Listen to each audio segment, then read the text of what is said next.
Why does my life suck? What have I done to deserve this? I finished school, although not with good grades, but at least I didn't fail school. But I still work as a cashier, a job I could have got without wasting 12 years of my life living around imbeciles. I don't work out, but I like to think that I'm not bad looking too. But why do no girls notice me around the other guys? Guys that clearly don't care about them. I hate myself. I hate everything about me. The mistakes, the things I've done, the things I haven't done. It's like there's this voice in my head, echoing constantly, telling me that I'll never be good enough. Like I know life sucks already. Why does this voice inside my head have to consistently remind me? No matter how hard I try, I can't seem to shake it off. I'm constantly falling short. I feel trapped, drowning in my own thoughts, as if they are the truth about who I am. Believe me, I tried everything the internet has told me to get rid of this inner chatter. I've tried everything. Positive affirmations, meditation, distractions, ignoring it. But the voice never stops. It's relentless, constant. It's like a storm in my mind that I can't outrun. I've spent so much time trying to be someone else, someone better, someone worth loving, but I never feel like I get there. I never feel like I'm enough.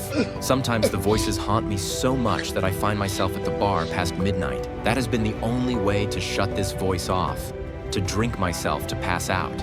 I know it's not healthy, but sometimes I just want it to stop. It's just too much to bear alone.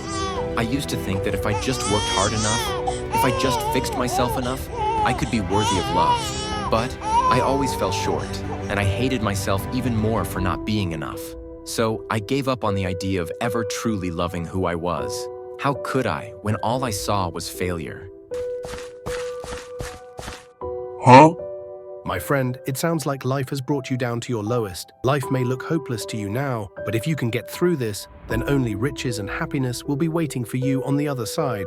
As my wise friend Seneca said, we are more often frightened than hurt, and we suffer more in imagination than in reality. Here, I believe my time is over, and it's the start of yours. I got past this book by my wise friend when I was at my lowest, and I think you should have it now. But then, something happened. Something that changed everything. I found Stoicism. At first, I didn't get it. How can a book titled Stoicism help me? It sounded like empty words. And how would this help out my life crisis exactly? Accept what you cannot change. Control your responses. What? What the fuck? What did that even mean? How could that help someone like me? Someone who was consumed by the weight of self-doubt. But I tried everything all the self-help gurus had told me, so I guess reading this book from total strangers wouldn't hurt too much. Plus, what would I do with my life now anyway? For some reason, I chose to believe that stranger. His words felt real with meaning. So, I kept reading, and slowly, something started to click. Marcus Aurelius wrote, "The happiness of your life depends upon the quality of your thoughts." Wow. At first, I thought that was just another cliche. But then I realized something. Those negative thoughts I had, they weren't the truth. They weren't facts about who I was. They were just thoughts. They weren't me. I didn't have to be the victim of my thoughts. I could be the observer of them.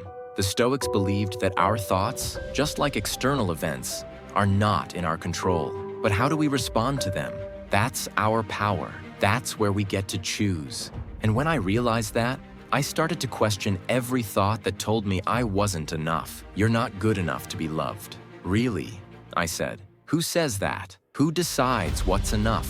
And I realized it wasn't anyone else. It was me. I was the one holding myself to impossible standards, punishing myself for being human, for making mistakes. I was the one who believed that only perfection deserved love. I can't believe the power Stoicism holds. I learned more about myself and the world in these short 30 minutes than all the self-help videos I watched online by some guru with a receding hairline. What? What the fuck? Why didn't I discover this earlier? I need to keep reading. What's next? Epictetus once said, "It's not what happens to you, but how you react to it that matters." Wow. At that moment, I realized the key to self-love wasn't in trying to be perfect. It was in accepting myself as I am, in all my imperfections. Every mistake I've made, every flaw I see in myself, it doesn't make me unworthy of love. It makes me human. The Stoics taught me that being human is enough. What if I stopped judging myself for every flaw? What if I embraced who I truly am?